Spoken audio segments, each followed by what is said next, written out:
Hello, friends. I'm Sue Ann Delt. Today is January 1st, 2021, and this is my daily report and card pull, first of the new year.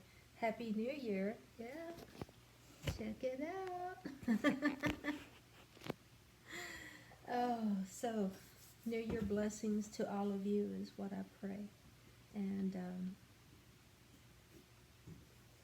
here we go. So, gosh, it's been a fabulous day, I have to say. My step stool for my feet is missing. I apologize for all my squirming. I am trying to get everything situated here. So, my husband spent all day making, not all day, but quite a few hours, making gumbo. This is shrimp and crab gumbo. It had okra in it. I helped him with that until I had to leave to run a couple of errands. And then after I was gone, he finished my banana bread by making sure that it was done. And he cooked the rice and the cornbread, and everything was so fabulous. It was just wonderful, tasty. We never got around to the banana bread because we were so full after eating the gumbo and rice and cornbread. But, you know, banana bread's good for breakfast, so I have that to look forward to in the morning for sure. So, yeah, it's been a great day. Cheers. So, I've got to show you. This is I guess it's supposed to be a fish bowl, but it is now holding my collection of reusable butt wipers that I've been making over the last couple of months. And there's just a bunch of them in there. Look at all of that. And I'm still making more. I think this one's my favorite just because of the colors.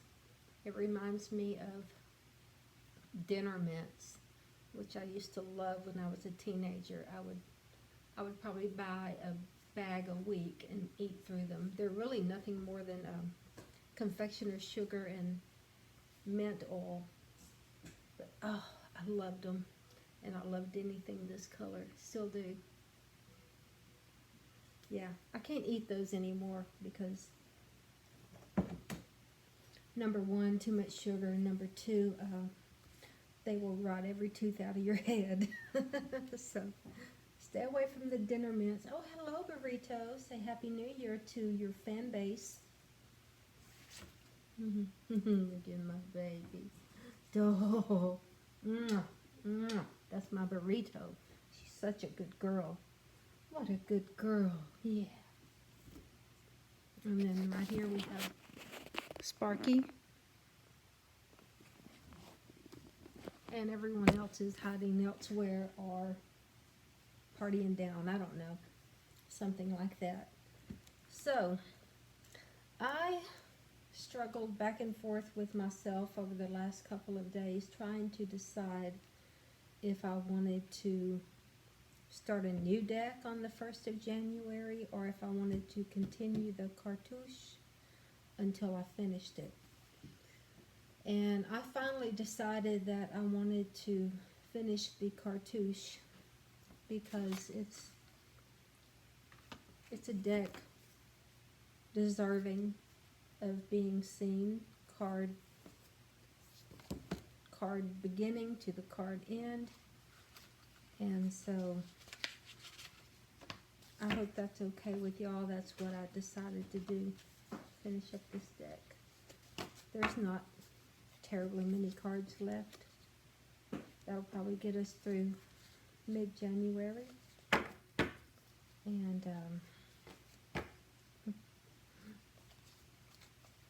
we'll finish what we started.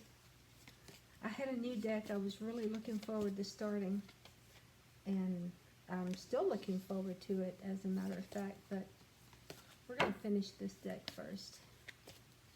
We're going to learn all of these Egyptian cards, and then we'll move on to the to the other deck, Metatron.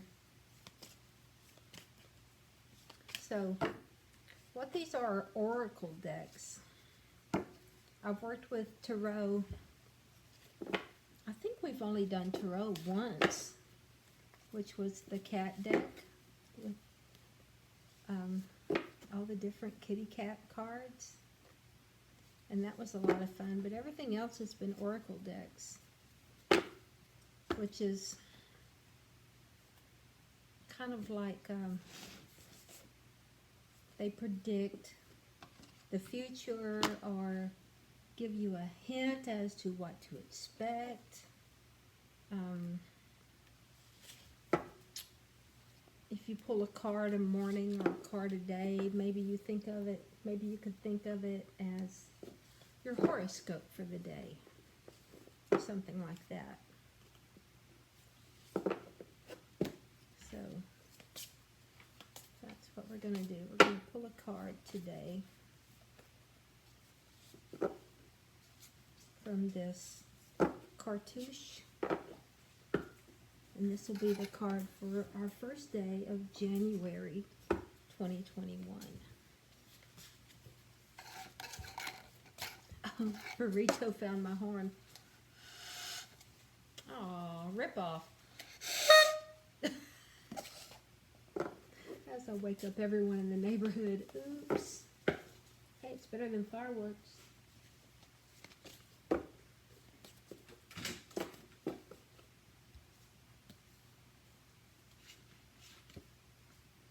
Lotus. A beautiful card. Lotus. It's card number 15, I believe. Let's get some glasses on so that we don't have to squint, because squinting isn't good for you. There's 14. 15. Yeah, that's a 16. I may have called it a 15. I can't remember. That is, without a doubt, a 16. Lotus. Sacred flower of Nephthys, Nephthys, Nephthys, home of the four sons of Horus. The nature is fixed. Continuity, meditation, placidity are the keywords for the upright version of this card. Lotus embodies peace of mind, no matter at which level it is interpreted. Spiritually, the obvious meaning is of a coming to terms with one's specific role in the infinite scheme of things, resulting in a general unwinding at the more mundane levels, as above, so below. A definite release from life's tensions is indicated here. Yes. Lotus falling in the 5th house would imply the passing of an anxiety concerning a child or of tension over a love affair. At the 5th point in a star spread, the message would be, don't worry, all will work out peacefully and satisfactorily in the end. The energies of Lotus engender the kind of inner relaxation that enables the subconscious to take over from the conscious mind and release the answers to pressing problems. Subjectively, Lotus represents someone who is very placid and gentle. It could also suggest that a period of meditation on its symbol will help you handle the affairs of the house or point at which it falls. For example, at the first point, it would show that the nature of your problem would be the need for the kind of placidity that Lotus can certainly engender.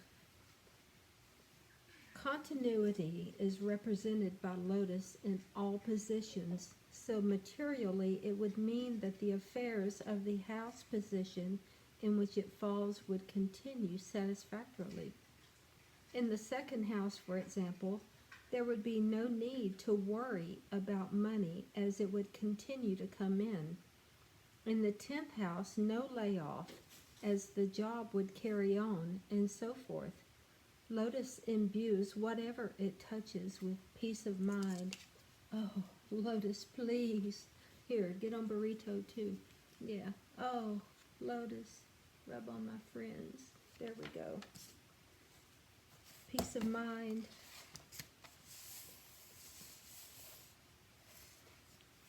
For meditation, Lotus and Nephitis are the best meditation cards for producing a steady alpha pattern that will induce the calmness, tranquility, and peace of mind so ideal for counteracting the pressures and tensions of modern life. As a talisman, Lotus is a good card to pop into your pocket if you suffer from nerves. That's what they called it back in the 80s, suffering from nerves. Now we call it anxiety. Nervous about how you will react on your first date with the girl you've wanted to take out for so long? And what about that special interview upon which so much depends? Or that much dreaded visit to the dentist? Lotus energies provide just the antidote to situations such as these. As a symbol, although more generally thought of as a Far Eastern symbol, the lotus was used extensively in early Egypt, appearing mainly in scenes depicting the throne of Osiris and 4 sons of Horus. It was one of the sacred symbols of Nephitis in her role as goddess of mysticism and repose, and was also associated with the healing deity Nefertum. It carries roughly the same connotations in the Egyptian system as it does in the Indian subcontinent, which speaks of its worldwide antiquity. In the East, the nature of each lotus is signified by the number of petals shown. For example, the 8-petaled lotus is considered in India the center point where Brahma dwells as the visible manifestation. Cat's gone wild. Manifestation of his occult activity, whereas the 1,000-petaled lotus stands for the final revelation. The lotus flower growing out of the navel of Vishnu represents the universe growing out of the central sun. There is a mandala-like quality about the lotus which adds emphasis to it as it encompasses the kingdoms of all 4 elements. Its roots rising from the mud through the water to the surface, where it embraces the air and sun's rays. In Egyptian magic, it is a symbol of continuity and that inner peace to be gained when one has coordinated all 4 elemental qualities within one's nature.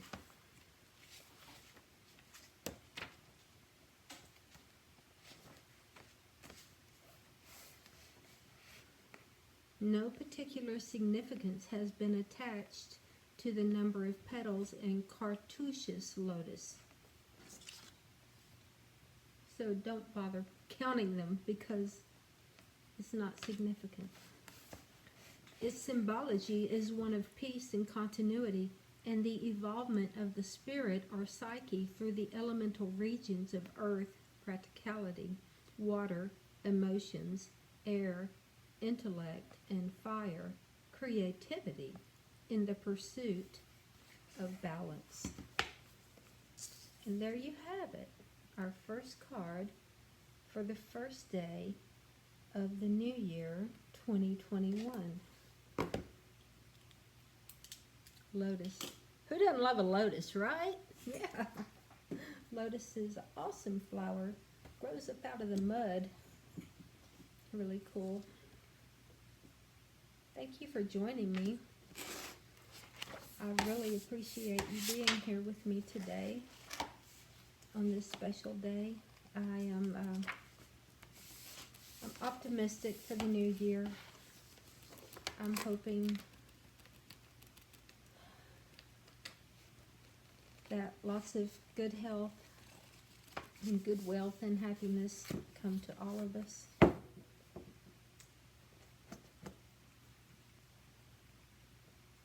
God knows we need it.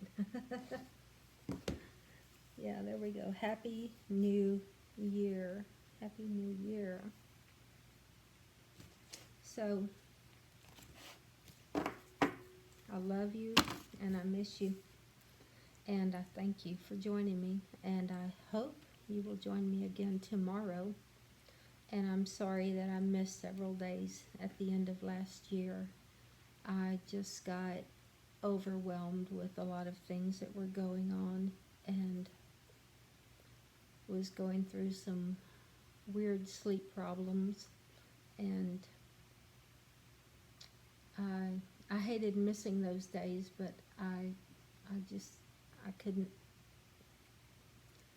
muster it up, and for that I am sorry. But I'm hoping to do better in the new year. I have a goal of doing every day, and I hope that I can make that happen. So thank you for watching. I feed off your comments and your likes, and they mean so much to me.